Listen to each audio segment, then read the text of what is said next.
Well, in 1973, I was a postdoc in molecular biology at Columbia University. And it was a time really of a lot of intense discussion. I had a lot of friends who were postdocs.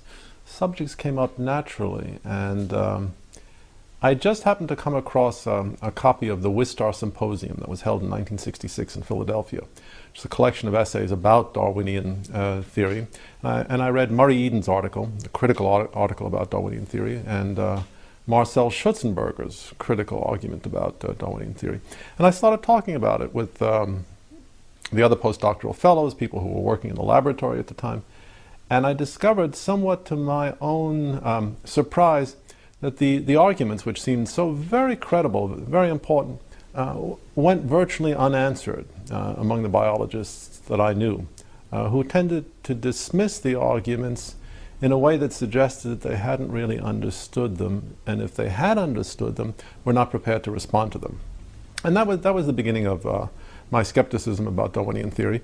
When I spent a year in Paris working with Schutzenberger, of course, both of us enriched each other's opinions. Schutzenberger had been a long-standing critic within the French biological establishment of Darwinian theory. And what he had to say reinforced what I had to say, what I had to say reinforced what he had to say. Later I talked with Murray Eden. There were a group of us who were similarly skeptical. I must say in the 70s, in the late 60s and in the 70s, there was a much more intensive degree of opposition to Darwinian theory, a much greater willingness to examine Darwinian orthodoxies. The great counter-reformation took place in the 1980s and the 1990s. So when I started work, or when I started thinking about these issues, Schutzenberger and I wanted to write a book together on this. There was a very relatively liberal attitude among mathematicians, people who were interested, physicists, people who were interested in Darwinian theory, a much greater willingness to wonder whether any of this could possibly be true. So that was roughly my own background, my own approach to it. Well, the claim that all skeptics about Darwinian orthodoxy or Christian fundamentalists stands refuted by me. It's obviously not true. I'm neither Christian nor a fundamentalist. But lots and lots of people are skeptical in the scientific community. I know dozens of mathematicians who scratch their head and say, you guys think this is the way life originated? It's absolutely a preposterous theory. And many, many very significant figures. John von Neumann, one of the great mathematicians of the 20th century, just laughed at Darwinian theory. He hooted at it. So it's perfectly absurd. This is a point in a polemical dispute. It's not a reasonable standard of criticism. Opposition to Darwinian theory is, I wouldn't say widespread, but there's a consistent group of people among mathematicians, among physicists, among some very good speculative biologists who simply don't accept it, don't even regard it as a scientific theory in any reasonable sense. It's tough to say because we're not dealing with a theory in any sense in which, say, a physicist would recognize the theory. We're dealing with a collection of anecdotes, a certain point of view, a series of hunches. I would say that the most outstanding, the salient points are, first of all, the fossil record, which is simply mystifying. We can't make much sense of the fossil record. It does not sustain any kind of Darwinian prediction that can be intelligently derived from Darwinian theory, and it doesn't seem to sustain anything else as far as I can see. It's a perfectly mystifying record. That's one obvious point. I'm not talking just about the Cambrian explosion, I'm talking about everything that doesn't make a whole lot of sense in the fossil record. Second point, we have never been able in any way theoretically to examine the central Darwinian claim that natural selection and random variation can account for a great deal of complexity. If you look at the history of physics, for example, what did Newton do in the 17th century? He said, well, the planets are being attracted to the sun by a force. It's not any kind of force, it's a inverse square force. And then he went and showed that if you make that assumption, the result will be an orbit that conforms exactly to the observed orbit, say, of the Earth or of Mars. It will be a conic section. And then he proved the converse, that if it's a conic section, the planets must be attracted to a central source by an inverse square law. There is nothing like that in biology, in Darwinian theory. A kind of a canonical demonstration that this mechanism, random variation, natural selection, is adequate to the generation of this level of complexity. From the point of view of the serious sciences, without that kind of a demonstration, one is completely adrift. You have no idea whether the mechanism is adequate for its intended purposes. This is the second point. Third evidential piece of the puzzle. Look, you turn to the serious sciences, you turn to general relativity or quantum mechanics. I can program a computer with the equations of general relativity or with the equations of quantum mechanics, and I can say, all right, what are the consequences? I can actually see the consequences emerge in a simulation. We can't do any of this in biology. And that should prompt any reasonable person to ask, why not? If this is such a simple mechanism, which could easily be programmed on a computer, how come we can't set up a computer and create something of biological-like complexity? How come we cannot see the unfolding of an evolutionary process the way we can see the unfolding of an evolutionary process in physics? It's a very serious question. I've looked at all the genetic algorithms. I'm trying to write a genetic algorithm myself.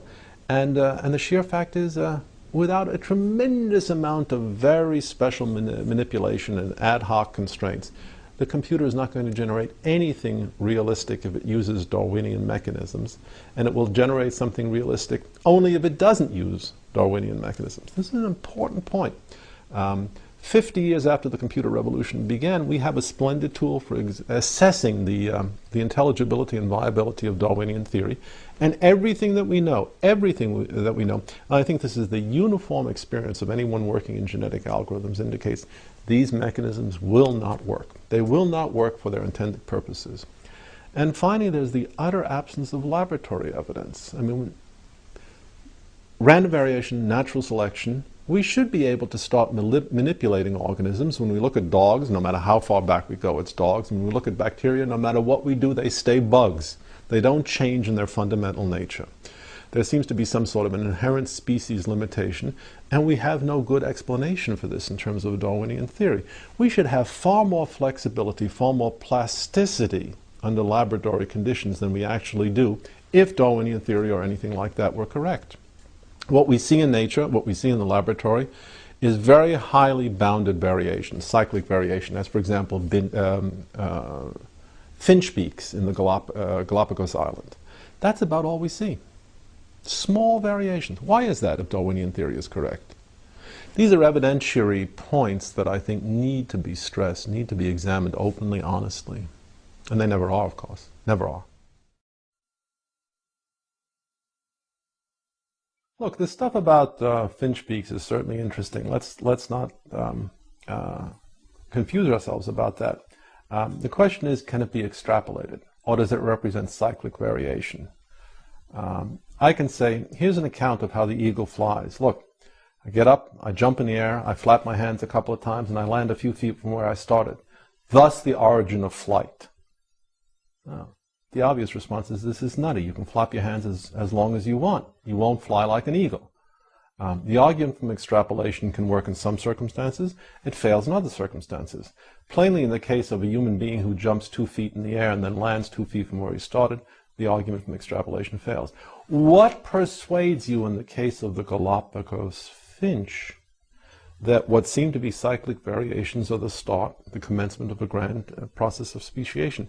That's a step in the argument that has to be completed. It's not enough to say, well, it's more of the same. It's not more of the same self-evidently. It can easily be bounded variation of exactly the same sort as we see in any species experiment. Now, the contrary may be true. We may be seeing the development of entirely new species. The Galapagos finch starts off as a finch, and within 100 million years there'll be a Galapagos elephant. Could be. But we need a whole lot more by way of evidence than a couple of nutty journalists going down there looking at finch beaks and writing a Pulitzer Prize-winning book. A whole lot more of this is to be serious science. I mean, this doesn't even pass the threshold of anecdote.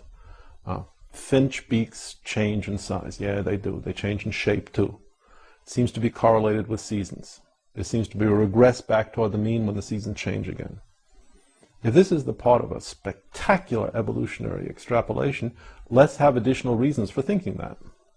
Otherwise, we're not even talking about a scientific hypothesis.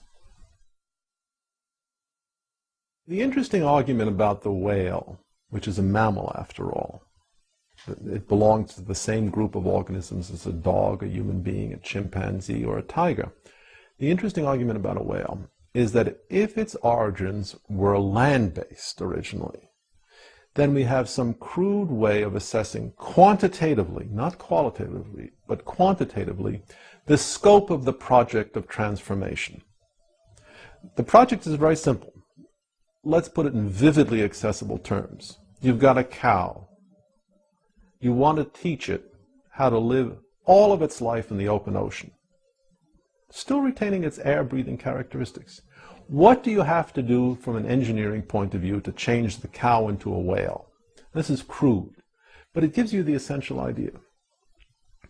Now, if the same question were raised with respect to a car, and you ask what would it take to change a car into a submarine, we would understand immediately it would take a great many changes. The project is a massive engineering project of redesign and adaptation. Well, the same question occurs with respect to that proverbial cow. Virtually every feature of the cow has to be changed. It has to be adapted. But since we know that life on Earth and life in the water are fundamentally different enterprises, we have some sense of the number of changes. Anytime a science avoids coming to grips with numbers, it's somehow immersing itself in perhaps an unavoidable, but certainly an unattractive miasma. Here's a chance actually to put some numbers on calculations. We're not talking about genetics. We're talking about simple numbers. The skin has to change completely. It has to become impermeable to water. That's one change. Breathing apparatus has to change. A diving apparatus has to be put in place. Lactation systems have to be designed. The eyes have to be protected. The hearing has to be altered. Salivary organs have to be changed. Feeding mechanisms have to be changed. After all, a cow eats grass, a whale doesn't. As I say, I've tried to do some of these calculations. The calculations are certainly not hard. But they're interesting because I stopped at 50,000. That is morphological changes. And don't forget, these changes are not independent. They're all linked. If you change an organism's visual system, you have to change a great many parts of its cerebellum, its cerebrum, its nervous system. All of these changes are coordinated. So when we're talking about an evolutionary sequence such as this, what's interesting about the cow to whale transition, and I'm just using this as an easily accessible idea. What's interesting about the cow to whale transition is that we can see a different environment is going to impose severe design constraints on a possible evolutionary sequence. How are these constraints met? If they're roughly 50,000. If they're 2 million constraints, how are those met? And what does this suggest about what we should see in the fossil record? To my way of thinking, if Darwinian hypotheses are correct, it should suggest an enormous plethora of animals, intermediary between, say, Ambulocetus and the next step. That won't solve all problems. One wants to know what's directing this change, if anything. But at least it will put it in the ballpark of a quantitative estimate, which is hardly ever done. Questions about homology are really tricky because they tend to be exercises in circular definition. What do we mean by homological organs?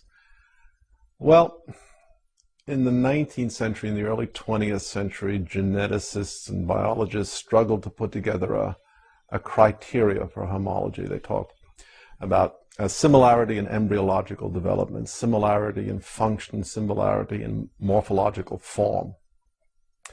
That's reasonable, but a little vague, a little unclear. But what inference do you make from the fact that, say, the fin in a fish is structured in a way that's remarkably similar to the hand in a human or in a chimpanzee? If the fact that you see some morphological significance is taken as evidence for common descent, there's not much additional that you need to look for by way of evidence because the issue is definitional. If it's not taken as evidence for common descent, what do you need to complete the inference to common descent? There are plenty of examples of homological structures in biology which are obviously not based on common descent. For example, take the Australian wolf. which, except for the reproductive system, features a wide variety of organ systems that are absolutely homological to the North American timber wolf. But there's no evidence that these homological structures arose because some wolf at some time in the past, or some proto-wolf, decided first to migrate to Australia and then to migrate to North America. The evolutionary lines are completely distinct, and yet we see a profound degree of homology. We see this throughout the animal kingdom.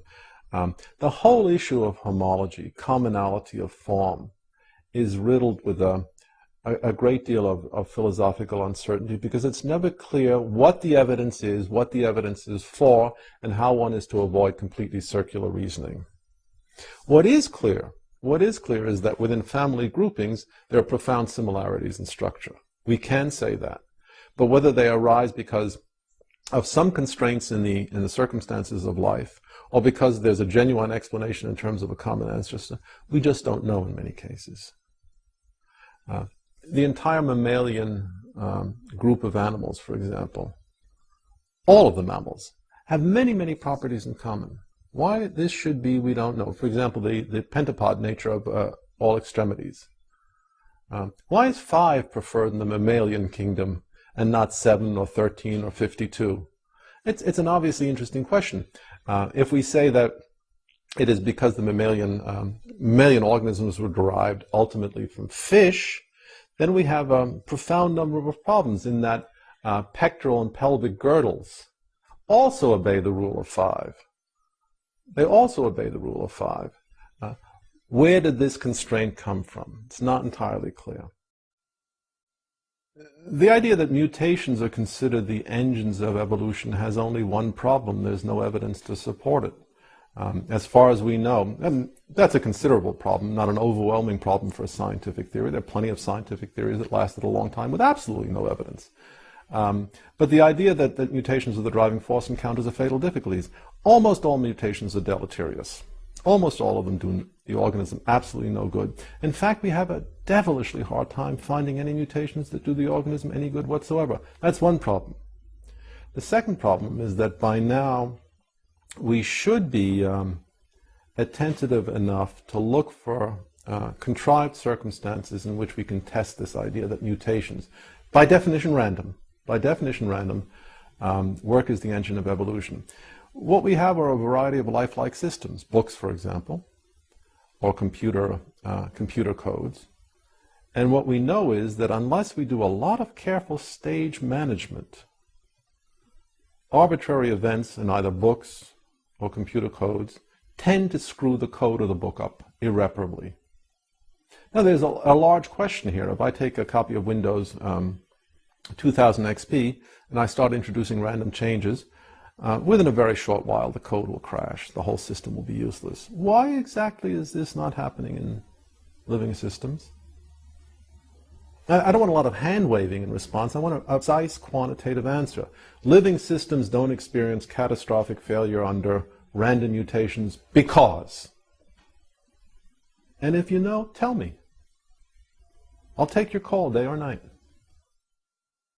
Let's look at the thing this way. What does the Darwinian theory say? What is the Darwinian anecdote? There are arbitrary changes, meaning the changes are perfectly random. We have no idea when they will occur, and they're not linked to changes that have occurred. And after the changes have occurred, there's a deterministic process which culls out those changes that are valuable and saves those changes which are not, and extrudes those changes which are not. So the process is both one of sheer dumb luck, finding the right changes, and something that is not quite a matter of luck, that is quite deterministic, that is saving the valuable changes. Nonetheless, Darwinian theory suggests that each such episode, luck, change, is independent. It has nothing to do with the one that went before. So that in the abstract, it could be modeled by what mathematicians call a random variable. At first cut, first approximation. When I talk about sheer dumb luck, I mean the amazing fact that these extraordinary, ineffably beautiful structures arise from what is at its heart a stochastic, that is to say, a random process. Now, no one is arguing, say, that if a tiger, a toothless tiger, develops a set of splendid dentures capable of biting its prey, it will improve its chances of survival. That seems obvious. It seems, in fact, so obvious that it's hard to imagine that a scientific theory is needed to explain it. The pigeonhole principle explains it. The pigeonhole principle tells you if you have 10 letters and only 9 mailboxes, 1 letter has to go. That seems to be at work in Darwinian theory as an underlying assumption as well. Hardly need 100 years of biology to tell us that. But the essential point is that the structure of the theory is arguably stochastic. Each event, each episode, each bright, bursting episode of change is independent of the one that went before and independent of the one that's going to come after. That's what I meant by sheer dumb luck. A hard time imagining that I myself am the product of sheer dumb luck. I like to think of all of evolution groaning its way toward the accomplishment of the noble and lovely thing that is me. But of course, as a critic of Darwinian theory, I don't hold with that. Of course, I find it difficult to imagine that any contemporary state of affairs is the result of essentially a random process. Not difficult for theological, not difficult for religious, not difficult for any reasons of the sacred, but difficult because we have an enormous amount of experience with the underlying kind of processes in mathematics and statistics, and we never see anything like that. I imagine that Juan Luis Borges, the famous writer, was offering an account of the origins of every contemporary novel. And as is wont, he argued that all novels are really one novel, that is Don Quixote, and that all novels were derived from the Quixote by random copying changes in an obscure group of Cistercian French monks. When I wrote that, I wanted to poke fun at Darwinian theory, but the more I thought about it, the more it seemed perfectly reasonable that that should be the account of the origins of the novel. You began with Don Quixote in the 15th century, 16th century. You had groups of monks who didn't speak any Spanish, didn't speak any French, copying it, as medieval monks copied the Bible, and they introduced copying errors. And sure enough, after a certain amount of time, Don Quixote changed to War and Peace. Different language, different notation, different elements, but essentially a process of copying errors. If we find that preposterous, and I certainly do, little shiver should go up our backs when we think of the analogous claim being made in the context of biology. The idea that science is a uniquely self-critical institution is, of course, preposterous. Scientists are no more self-critical than anyone else. They hate to be criticized, and they never criticize themselves. Given the enormously long span of human history, this is a prediction that one would expect to be true, and it is true.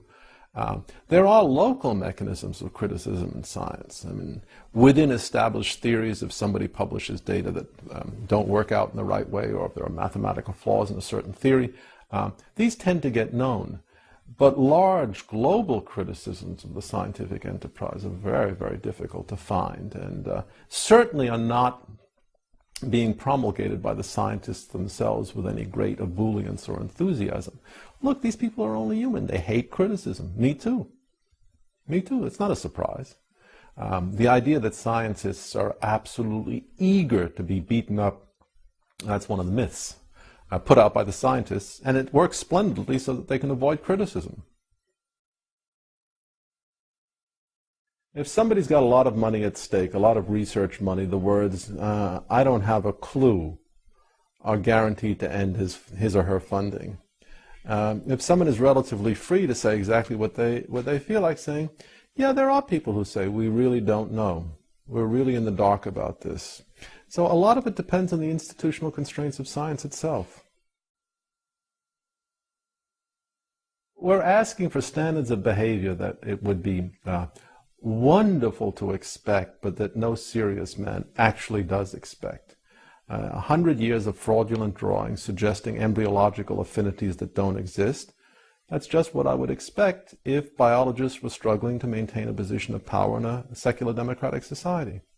Let's be reasonable. We're all sophisticated men and women here. I mean, the popular myth of science is a uniquely self-critical institution, and scientists as men who would rather be consumed at the stake rather than fudge their data. I mean, that's okay for a PBS special, but that's not the real world. That's not what's taking place. I mean, people fudge the data whenever they can get away with it. And they will commit themselves to fraudulent drawing just so long as they're convinced that no one's looking over their shoulder. And it's unrealistic, unsophisticated, and unwise to expect people to do anything other than that. Think of your last traffic ticket. Yeah, you bet, officer. I was doing 98 miles per hour in a 30-mile-an-hour school zone. When was the last time you told the cop that?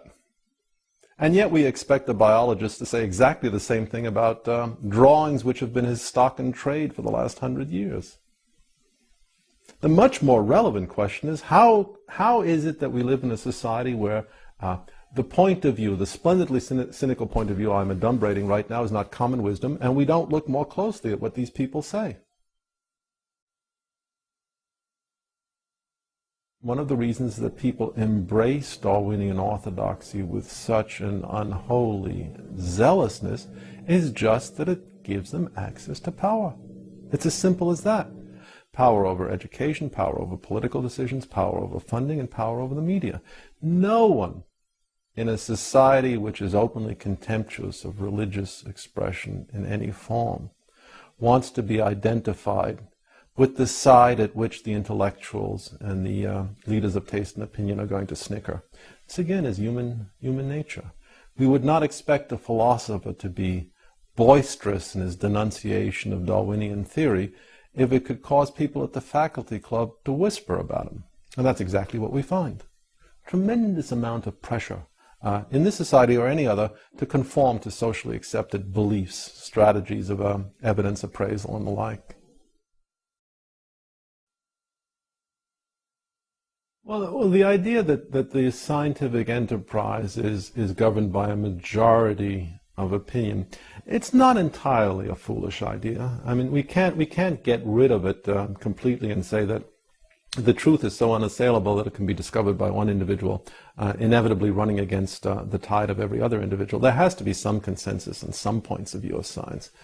And to suggest that the fact that so many biologists are willing publicly to endorse Darwinian theory is of no account is foolish. To a certain extent, I do agree with that. It is important to present within an educational establishment what is the standard, the mainstream, the canonical view. There's no question about that.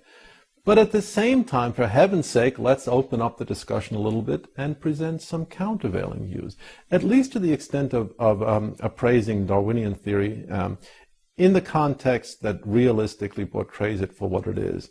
A kind of amusing 19th century collection of anecdotes that is utterly unlike anything we see in the serious sciences. That would be my favorite position. Yeah, biologists do agree that this is the correct theory for the origin and diversification of life, but here are some points you should consider as well. 1, the theory doesn't have any substance. 2, it's preposterous. 3, it's not supported by the evidence. And 4, the fact that the biologists are uniformly in agreement about this issue could as well be explained by some solid Marxist interpretation of their economic interests. That would satisfy me. It's not asking for much, is it?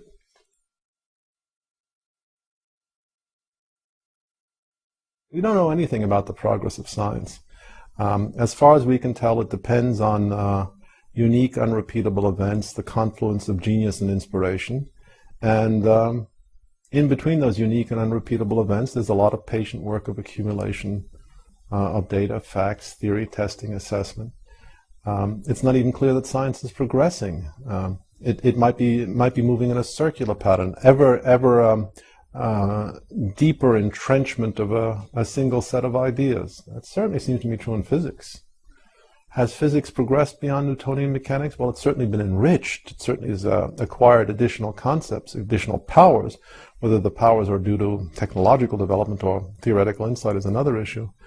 I don't think we should make any large claims about the progress of science. We understand science as little as we understand the cosmos. I think, realistically speaking, we're hundreds of years away from having the same kind of understanding of living systems as we possess in parts of physics. And what we understand of physics deals with a very, very small range of experiences in the material world. That shouldn't be forgotten. And also, I turn on the faucet. I don't have a series of equations that can describe turbulent water flow. I just don't have that. Aerodynamics is not properly understood. Turbulence is not properly understood. And that's Newtonian mechanics. We certainly don't have a rock-solid understanding of the behavior of technological material objects in the contemporary world. We have a lot of anecdotes. No reason to expect progress in biology is going to be any more rapid than developments in physics. Why the assumption of celerity, that things should just happen, bang, bang, bang, we'll understand everything at once? There are very deep conceptual issues in biology, very, very deep, very profound areas, not only of ignorance, but of understanding.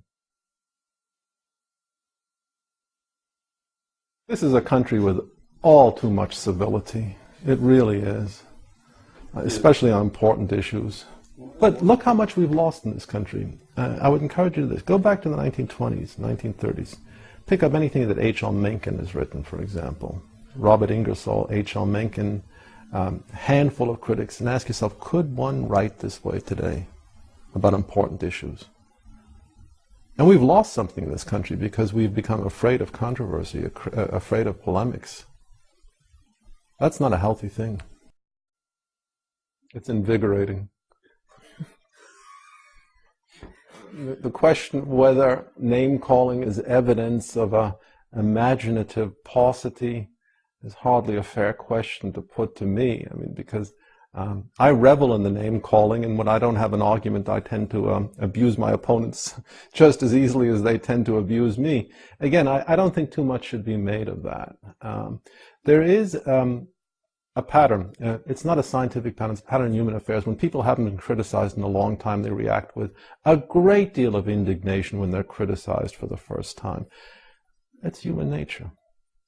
Put yourself in the position of a Daniel Dennett or a Richard Dawkins, who are used to being the regnant priests of a powerful orthodoxy, and for the first time in their lives, someone says, hey, you guys are simply not credible. Of course they're going to react with outrage and indignation, hurl imprecations at others, resort to objurgations. That's only normal. If I remark that Daniel Dennett had his last idea in 1936 and it was under prenatal influences, what's wrong with that?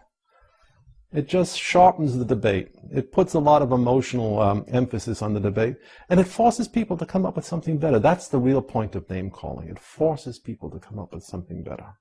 There are other factors at work. Decline in standards of vituperation. America used to be a country rich in insults. It really did. And we lose something in literary or intellectual culture when that's no longer accessible.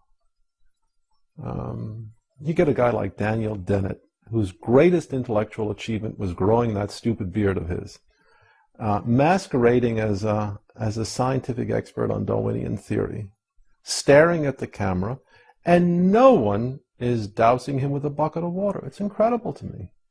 Richard Dawkins is accepted as a great intellect, and a fine prose stylist, too. The guy writes, his prose resembles a string of sponges strung together on a wash line. Should be said. Should be said.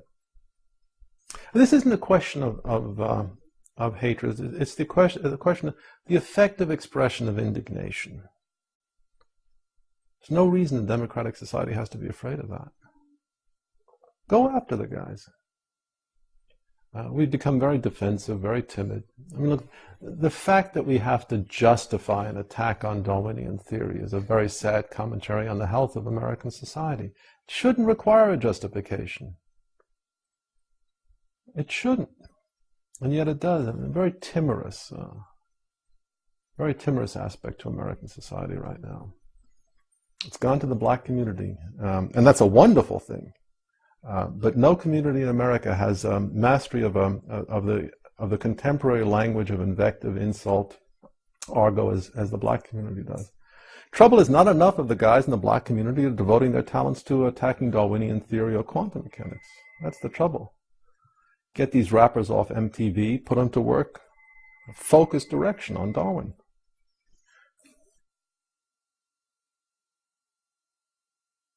Somebody's going to get discouraged in high school because he's dealing with a muttonhead as a high school biology teacher. He better not go into science at all. It really is a tough field. There's a lot of abuse. It's a very difficult enterprise.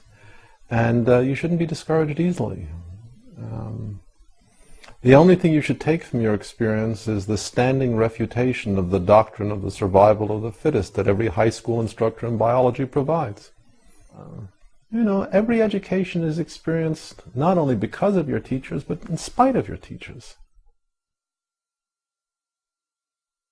I remember myself as a high school student, dumb as a post, completely inarticulate, incapable of reading, certainly incapable of writing. And I rather suspect my experience is pretty general. Not many people are enthusiastic about contemporary high school students. That's one point. It's a factual point, whether they are or are not capable. But certainly in a democratic society, the idea that the high school has to be a kind of enlarged locker room where only the coach's pep talk is considered reasonable, that should be repugnant. That's not really how we want an educational establishment to be run, is it? Let's give high school students the benefit of the doubt. Let's say that they're a whole lot more intelligent, presentable, better dressed, better groomed, smarter, more sophisticated than they give every appearance of being. What's the loss? What do we risk? Just what do we risk if some of the profound, exciting, deeply perplexing, vexing issues of biology are presented honestly?